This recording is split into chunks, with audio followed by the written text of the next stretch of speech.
Perumbavoor Reliance mall അടപ്പിക്കാനെത്തിയ തൊഴിലാളികളെ police തടഞ്ഞു. അതിന്റെ ദൃശ്യങ്ങൾ കൂടി ഇപ്പോൾ ലഭ്യമാവുന്നുണ്ട്. ശ്യാം, കൂടുതൽ വിവരങ്ങൾ ശ്യാം.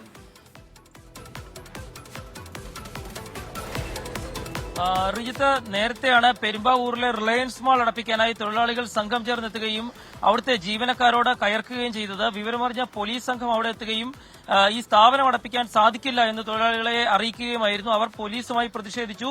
പക്ഷേ പോലീസ് ആ നിലപാടിൽ ഉറച്ചു നിന്നതോടുകൂടി തൊഴിലാളികൾക്ക് അവിടെ നിന്ന്, സമരാനുകൂലികൾക്ക് അവിടെ നിന്ന് മടങ്ങേണ്ടി വന്ന ഒരു സാഹചര്യമാണ് ഉണ്ടായത്. പക്ഷേ മറ്റിടങ്ങളിലെല്ലാം ഈ ബാങ്കുകളിലും മറ്റ് സ്ഥാപനങ്ങളിലുമൊക്കെ കടന്നു കയറുന്ന സമരാനുകൂലികൾ ആ സ്ഥാപനങ്ങൾ അടപ്പിച്ച ശേഷമാണ് ഇറങ്ങുന്നത്. അവിടെയെല്ലാം പോലീസ് കാഴ്ചക്കാരെ പോലെ നിൽക്കുന്ന ഒരു സ്ഥിതിയാണുള്ളത്. പക്ഷേ പെരുമ്പാവൂരിൽ മറിച്ച് തൊഴിലാളികളെ കൊണ്ട് സ്ഥാപനം അടപ്പിക്കാൻ സമ്മതിക്കാതെ പോലീസ് അവരെ അവിടെ നിന്ന് മടക്കിവിടുന്ന ഒരു സ്ഥിതിയാണ് ഉണ്ടായത്. റീജിത്ത്.